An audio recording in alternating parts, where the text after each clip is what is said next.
प्रद्युम्न का जन्म और सम्रासुर का वध।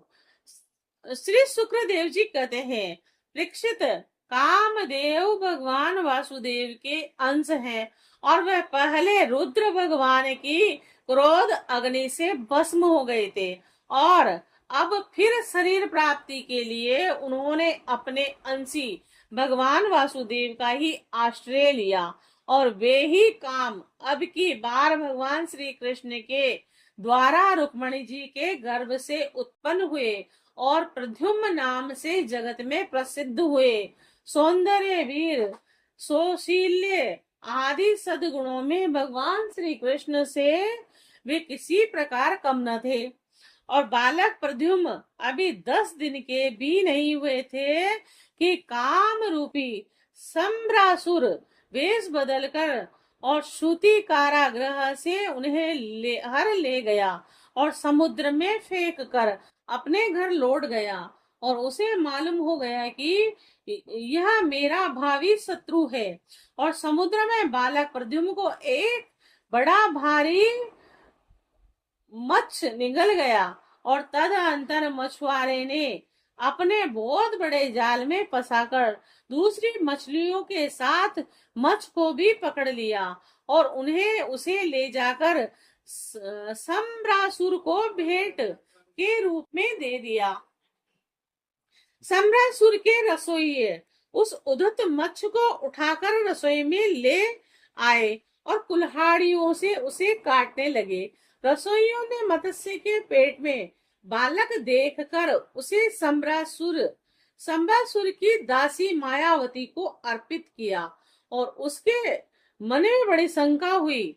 तब नारद जी ने आकर बालक का कामदेव होना, श्री कृष्ण की पत्नी रुक्मणी के गर्भ से जन्म लेना और मत्स्य के पेट में जाना सब कुछ कह सुनाया। तब परीक्षित जी, वह मायावती कामदेव की यशस्वी पत्नी रति ही थी और जिस दिन शंकर जी के क्रोध से कामदेव का शरीर भस्म हो गया था और उसी दिन से वह उसकी देह के पुनः उत्पन्न होने की प्रतीक्षा कर रही थी और उसी रति को सम्रासुर ने अपने यहाँ दाल भात बनाने के काम में नियुक्त कर रखा था और जब उसे मालूम हुआ कि इस शिशु के रूप में मेरे पति कामदेवी हैं, तब वह उनके प्रति बहुत प्रेम करने लगी और श्री कृष्ण कुमार भगवान प्रद्युम्न बहुत थोड़े दिनों में जवान हो गए और उनका रूप लावण्य इतना अद्भुत था कि जो स्त्रियां उनकी ओर देखती उनके मन में श्रृंगार रस का उद्दीपन हो जाता और कमल दल के समान कोमल एवं विशाल नेत्र, घुटनों तक लंबी लंबी बाहें और मनुष्य लोक में सबसे सुंदर शरीर रति सलज हास्य के साथ मुंह मटकाकर उनकी ओर देखती और प्रेम से भरकर स्त्री पुरुष संबंधी भाव व्यक्त करती हुई उनकी सेवा शुश्रूषा में लगी रहती और श्री कृष्ण नंदन भगवान प्रद्युम्न ने उनके भावों में परिवर्तन देखकर कहा, देवी, तुम तो मेरी माँ के समान हो, तुम्हारी बुद्धि उल्टी कैसे हो गई? मैं देखता हूँ कि तुम माता का भाव छोड़कर कामिनी के समान हाव भाव दिखा रही हो। और रति ने कहा, प्रभु, आप स्वयं भगवान नारायण के पुत्र हैं और सम्रासुर आपको श्रुति कारागृह से चुरा लाया। आप मेरे पति स्वयं कामदेव हैं और मैं आपकी सदा की धर्म पत्नी रति हूँ और मेरे स्वामी, जब आप 10 दिनों के भी न थे तब सम्रासुर ने आपको हरकर समुद्र में डाल दिया था और वहां एक मत्स्य आपको निगल गया और उसी के पेट से आप यहाँ मुझे प्राप्त हुए हैं। ये सम्रासुर सैकड़ों प्रकार की माया जानता था और इसको अपने वश में कर लेना या जीत लेना बहुत ही कठिन है और आप अपने इस शत्रु को मोहन आदि मायाओं के द्वारा नष्ट कर डालिए। स्वामी ने अपनी संतान आपके खो जाने से आपकी माता पुत्र स्नेह से व्याकुल हो रही है। वे आतुर होकर अत्यंत दीनता से रात दिन चिंता करती रहती हैं। उनकी ठीक वैसी ही दशा हो रही है जैसे बच्चा खो जाने पर पुररी पक्षी की अथवा बछड़ा खो जाने पर बेचारी गाय की होती है। मायावती रति ने इस प्रकार कहकर परम शक्तिशाली प्रद्युम्न को महामाया नाम की विद्या सिखाई और ये विद्या ऐसी है जो सब प्रकार की मायाओं का नाश कर देती है। अब प्रद्युम्न जी संबासुर के पास जाकर उस पर बड़े कटु कटु आक्षेप करने लगे। वे चाहते थे कि यह किसी प्रकार झगड़ा कर बैठे। इतना ही नहीं, उन्होंने युद्ध के लिए उसे स्पष्ट रूप से ललकारा। प्रद्युम्न जी के कटु वचनों की चोट से सम्रासुर तिल मिला उठा, मानो किसी ने विषैले सांप को पेड़ से ठोकर मार दी हो और उसकी आंखें क्रोध से लाल हो गई हों और वह हाथ में गधा लेकर बाहर निकल आया और उसने अपनी गधा बड़े जोर से आकाश में घुमाई और उसके बाद प्रद्युम्न जी पर चला दी। गधा चलाते समय उसने इतना कर्कश सिंहनाद किया कि मानो बिजली कड़क रही हो। परीक्षित, भगवान प्रद्युम्न ने देखा कि उसकी गधा बड़े वेग से मेरी ओर आ रही है, तब उन्होंने अपनी गधा के प्रहार से उसकी गधा गिरा दी और क्रोध में भरकर अपनी गधा उस पर चलाई। तब वह दैत्य मायासुर की बतलाई हुई आसुरी माया का आश्रय लेकर आकाश में चला गया और वहीं से प्रद्युम्न जी पर अस्त्र शस्त्रों की वर्षा करने लगा और महारथी प्रद्युम्न जी पर बहुत सी अस्त्र वर्षा करके जब वह उन्हें पीड़ित करने लगा, तब उन्होंने समस्त मायाओं को शांत करने वाली सतमयी महाविद्या का प्रयोग किया। तदंतर सम्रासुर ने यक्ष, गंधर्व, पिशाच, नाग और राक्षसों की सैकड़ों मायाओं का प्रयोग किया, परंतु श्री कृष्ण कुमार प्रद्युम्न जी ने अपनी महाविद्या से उन सबका नाश कर दिया और इसके बाद उन्होंने एक तीक्ष्ण तलवार उठाई और सम्रासुर का किरकिट एवं कुंडल से सुशोभित सिर, जो लाल लाल दाढ़ी मूछों से बड़ा भयंकर लग रहा था, काट कर धड़ से अलग कर दिया और देवता लोग पुष्पों की वर्षा करते हुए स्तुति करने लगे। और उसके बाद मायावती रति, जो आकाश में चलना जानती थी, अपने प्रति प्रद्युम्न को आकाश मार्ग से द्वारिकापुरी में ले गई। परीक्षित जी, आकाश में अपनी गोरी पत्नी के साथ सांवले प्रद्युम्न जी की ऐसी शोभा हो रही थी मानो बिजली और मेघ का जोड़ा हो। और इस प्रकार उन्होंने भगवान के उस उत्तम अनंतपुर में प्रवेश किया और जिसमें सैकड़ों श्रेष्ठ रमणियां निवास करती थी। अंतपुर की नारियों ने देखा कि प्रद्युम्न जी का शरीर वर्षाकालीन मेघ के समान श्याम वर्ण है और रेशमी पीतांबर धारण किए हुए है, घुटनों तक लंबी भुजाएं और रत्नारे नेत्र हैं और सुंदर मुख पर मंद मंद मुस्कान की अनूठी ही छटा है। उनके मुखार बिंद पर घुंघराली और नीली हल्के हैं और इस प्रकार शोभायमान हो रही है मानो भोरे खेल खेल रहे हो। वे सब उन्हें श्री कृष्ण समझकर संकुचा गई और घरों में इधर उधर लुक छिप गई और फिर धीरे धीरे स्त्रियों को ये मालूम हो गया कि यह प्रश्न नहीं है, क्योंकि उनकी अपेक्षा इनमें कुछ विलक्षणता अवश्य है। अतः वे अनंत आनंद और विस्मय से भरकर इस श्रेष्ठ दंपति के पास आ गई और इसी समय महारुक्मणी जी आ पहुंची। परीक्षित, उनके नेत्र कजरारे और वाणी अत्यंत मधुर थी और इस नवीन दंपति को देखते ही उन्हें अपने खोए हुए पुत्र की याद आई और वात्सल्य स्नेह की अधिकता से उनके स्तनों से दूध झरने लगा। रुक्मणी जी सोचने लगी, यह नर रत्न कौन है? ये कमल नयन किसका पुत्र है और किस बड़भागिन ने इसे अपने गर्भ में धारण किया होगा और इसे यह कौन सौभाग्यवती पत्नी रूप में प्राप्त हुई है? मेरा भी एक नन्हा सा शिशु खो गया था, न जाने कौन से सूती कारागृह से उठा ले गया और यदि वह कहीं जीता जागता होगा तो उसकी अवस्था तथा रूप भी इसी के समान ही हुआ होगा।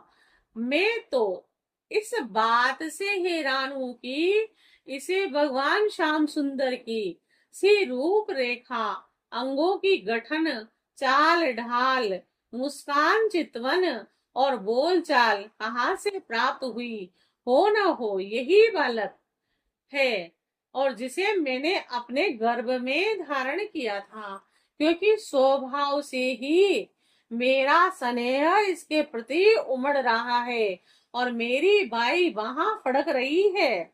और जिस समय रुक्मणी जी इस प्रकार सोच विचार कर रही थी, निश्चय और संदेह के झूले में झूल रही थी और उसी समय पवित्र कीर्ति भगवान श्री कृष्ण अपने माता पिता देवकी वसुदेव के साथ वहां पधारे और भगवान श्री कृष्ण सब कुछ जानते थे, परंतु वे कुछ न बोले, चुपचाप खड़े रहे।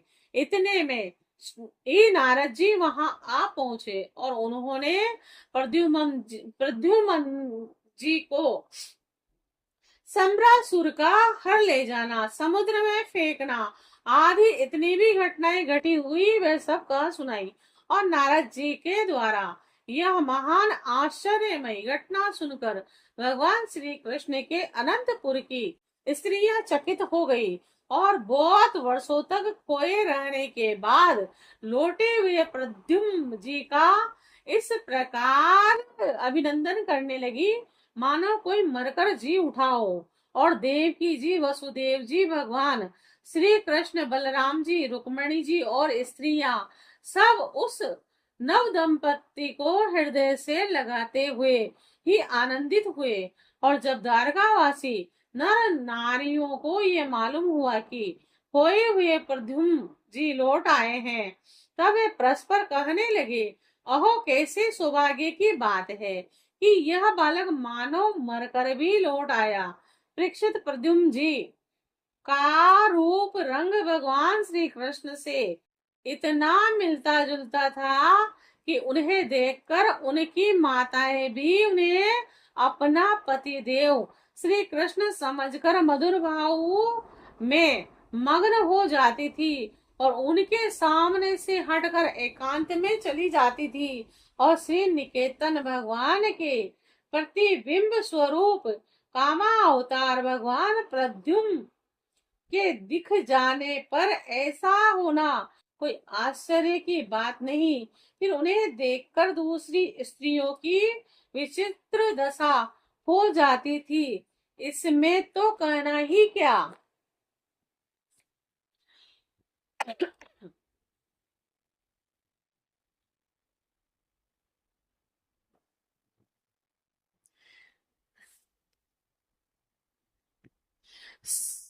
संयमंतक मणि की कथा। जामवंती और सत्यभामा के साथ श्री कृष्ण का विवाह। श्री शुक्रदेव जी कहते हैं कि सत्राजित ने श्री कृष्ण को झूठा कलंक लगाया था। फिर उस अपराध का मार्जन करने के लिए उसने स्वयं इस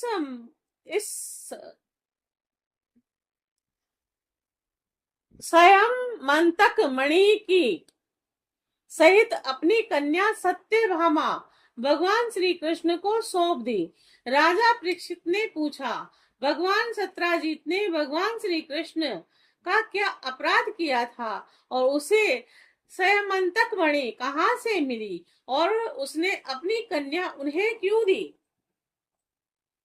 सुखदेव जी ने कहा, परीक्षित, सत्राजीत भगवान सूर्य का बहुत बड़ा भक्त था और वह उसकी भक्ति से प्रसन्न होकर उसके बहुत बड़े मित्र बन गए थे और सूर्य भगवान ने ही प्रसन्न होकर बड़े प्रेम से उसे संयमंतक मणि दी थी। सत्राजीत उस मणि को गले में धारण कर ऐसा चमकने लगा मानो स्वयं सूर्य ही हो। परीक्षित, जब सत्राजीत द्वारिका में आया तब अत्यंत तेजस्विता के कारण लोग उसे पहचान न सके और दूर से ही उसे देखकर लोगों की आंखें उसके तेज से चुंधिया गई और लोगों ने समझा कि कदाचित स्वयं सूर्य भगवान आ रहे हैं और उन लोगों ने भगवान के पास आकर उन्हें इस बात की सूचना दी। उस समय भगवान श्री कृष्ण चौसर खेल रहे थे और लोगों ने कहा, शंख चक्र गदाधारी नारायण कमल नयन दामोदर यदुवंश शिरोमणि गोविंद आपको नमस्कार है। जगदीश्वर देखिए, अपनी चमकीली किरणों से लोगों के नेत्रों को चौंधियाते हुए प्रचंड रसीम भगवान सूर्य आपके दर्शन करने आ रहे हैं। प्रभु, सभी श्रेष्ठ देवता त्रिलोकी में आपकी प्राप्ति का मार्ग ढूंढते रहते हैं किंतु उसे पाते नहीं। आज आपको यदुवंश में छिपा हुआ जानकर स्वयं सूर्य नारायण आपके दर्शन करने आ रहे हैं। श्री सुखदेव जी कहते हैं, परीक्षित, अनजान पुरुषों की यह बात सुनकर कमल नयन भगवान श्री कृष्ण हंसने लगे। उन्होंने कहा, अरे ये सूर्य नहीं है, ये तो सत्राजीत है जो मणि के कारण इतना चमक रहा है।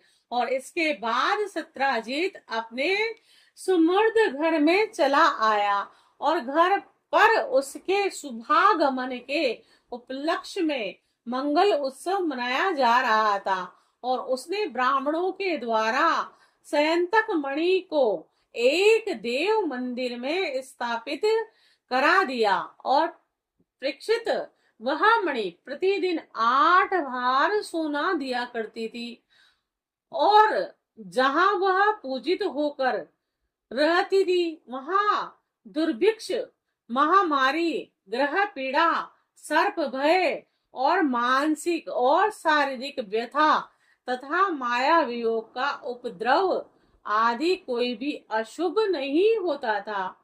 एक बार भगवान श्री कृष्ण ने प्रसंग वश कहा, सत्राजीत, तुम अपनी मणि राजा उग्रसेन को दे दो। परंतु वह इतना अर्थ लोभी था कि भगवान की आज्ञा का उल्लंघन होगा और इसका कुछ भी विचार न करके उसे अस्वीकार कर दिया। और एक दिन सत्राजीत के भाई प्रसेन ने उस परम प्रकाशमय मणि को अपने गले में धारण कर लिया और फिर वह घोड़े पे सवार होकर शिकार खेलने वन को चला गया और वहां एक सिंह ने घोड़े सहित प्रसेन को मार डाला और उस मणि को छीन लिया। वह अभी पर्वत की गुफा में प्रवेश कर ही रहा था कि मणि के लिए यक्षराज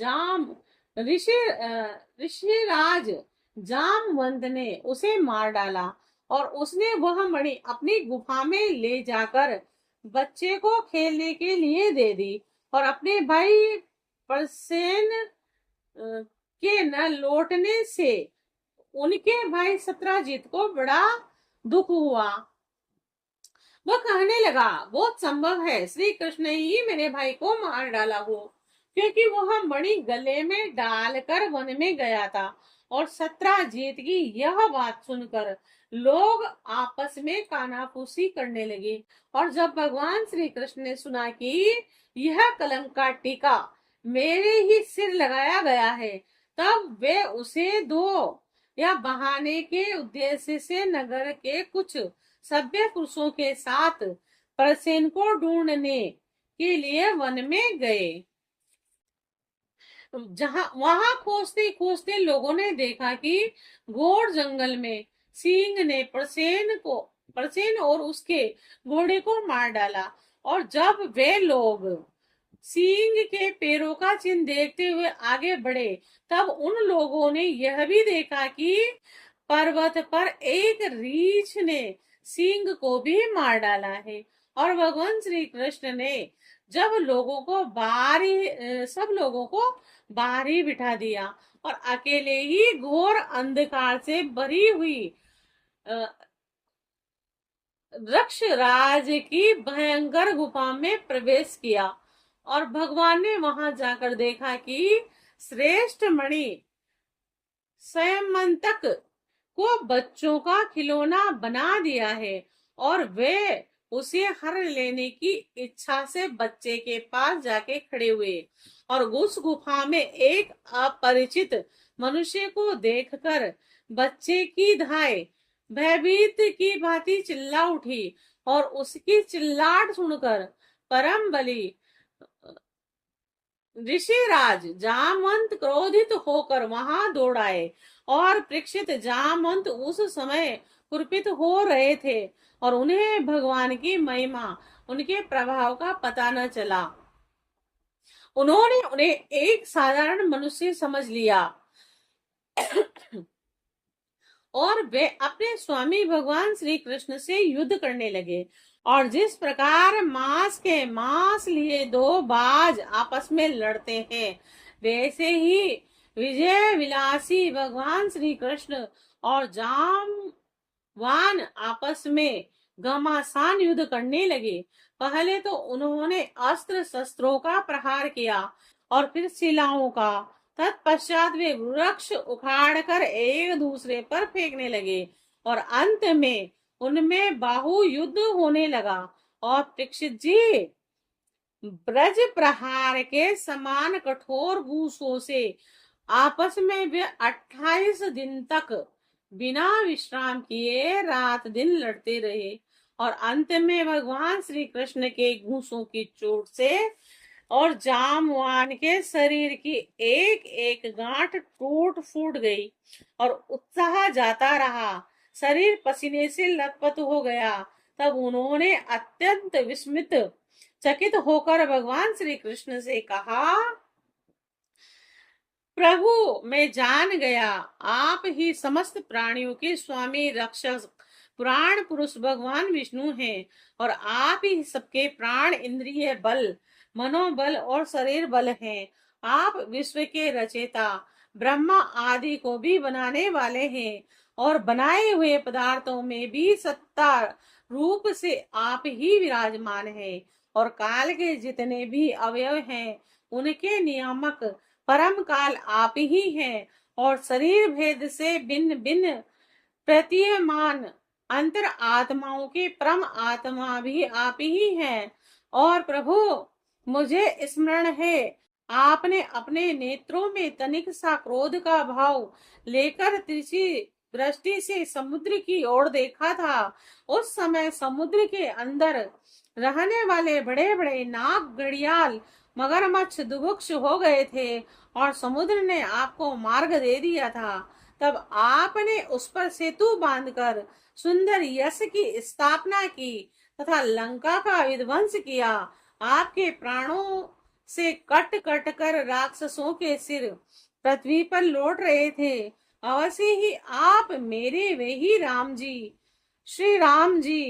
श्री कृष्ण के रूप में आए हैं। परीक्षित, जब ऋषि राज जामवंत ने भगवान को पहचान लिया, तब कमल नयन श्री कृष्ण अपने परम कल्याणकारी शीतल कर कमलों को उनके शरीर पर फेंक दिया और फिर हेतु की कृपा से प्रेम गंभीर वाणी से अपने भक्त जामवान से कहा, ऋषभ राज, हम मणि के लिए ही तुम्हारी इस गुफा में आए हैं। इस मणि के द्वारा मैं अपने पर लगे झूठे कलंक को मिटाना चाहता हूँ। और भगवान के ऐसा कहने पर जामवान ने बड़े आनंद से उनकी पूजा करने के लिए अपनी कन्या कुम्हारी जामवंती को मणि के साथ उनके चरणों में अर्पित कर दिया। और भगवान श्री कृष्ण जिन लोगों को गुफा के बाहर छोड़ गए थे, उन्होंने 12 दिन तक उनकी प्रतीक्षा की, परंतु जब उन्होंने देखा कि अब तक वे गुफा से नहीं निकले, तब वे अत्यंत दुखी होकर द्वारिका लौट गए। और वहां जब माता देव की रुक्मणी और वसुदेव जी तथा अन्य संबंधी और कुटुंबियों को यह मालूम हुआ कि श्री कृष्ण गुफा में से नहीं निकले, तब उन्हें बड़ा शोक हुआ और सभी द्वारकावासी अत्यंत दुखी होकर सत्राजीत को भला बुरा कहने लगे और भगवान श्री कृष्ण की प्राप्ति के लिए महामाया दुर्गा देवी की शरण में गए और उनकी उपासना करने लगे। और उनकी उपासना से दुर्गा देवी प्रसन्न हुई और उन्होंने आशीर्वाद दिया कि उसी समय उनके बीच में मणि और अपनी नववधू जामवंती के साथ सफल मनोरथ होकर श्री कृष्ण सबको प्रसन्न करते हुए प्रकट हो गए। और सभी द्वारिकावासी भगवान श्री कृष्ण को पत्नी के साथ और गले में मणि धारण किए हुए देखकर परमानंद से मग्न हो गए और मानो कोई मरकर लौट आया हो। तदंतर भगवान ने सत्राजीत को राजसभा में महाराज उग्रसेन के पास बुलवाया और जिस प्रकार मणि प्राप्त हुई थी वह सब कथा सुनाकर उन्होंने वह मणि सत्राजीत को सौंप दी। और सत्राजीत अत्यंत लज्जित हो गया और मणि तो उसने ले ली, परंतु उसका मुंह नीचे की ओर लटक गया और अपने अपराध पर उसे बड़ा पश्चाताप हो रहा था। और किसी प्रकार वह अपने घर पहुंचा।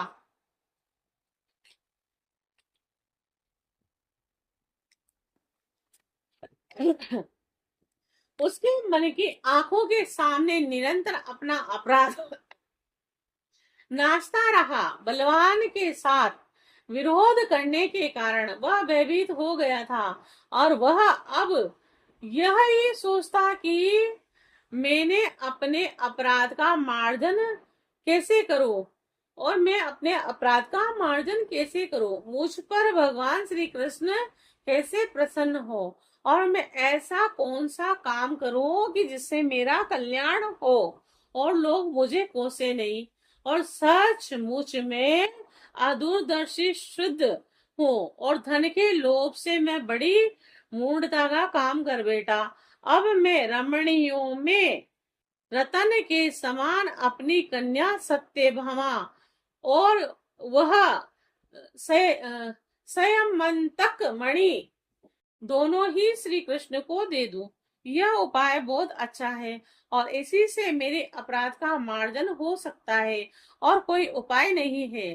सत्राजीत ने अपने विवेक बुद्धि से ऐसा निश्चय करके स्वयं ही इसके लिए उद्योग किया और अपनी कन्या संयमंतक मणि दोनों ही ले जाकर श्री कृष्ण को अर्पण कर दी।